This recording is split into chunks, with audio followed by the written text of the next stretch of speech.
how do you stand out in a presentation?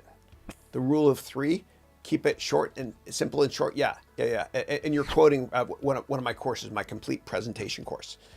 So there's a great quote from Maya Angelou, which is, people might not remember what you said, but they'll never forget the way you made them feel.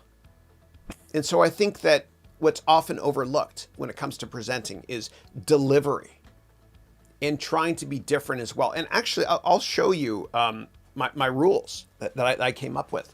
It's called the Cider House Rules. All right, so let me get this sign here. All right, so first of all, this is my favorite quote. I had this done on Etsy. Michael Jordan said, "I've failed over and over again in my life, and that's why I love it." But on the back here, and this is for my MBA degree students, whenever you present, you gotta be cognizant of the Cider House Rules. That's just what I call it. Cider stands for convincing. You have to be very convincing. You have to be interesting. You have to be edutaining, so to speak. Especially with social media nowadays, dude, it's tough to get attention. You know, you got to be different as well. Okay, you got to be different, and you have to be edutaining, entertain the hell out of people, and educate them as well, so that they're learning by accident.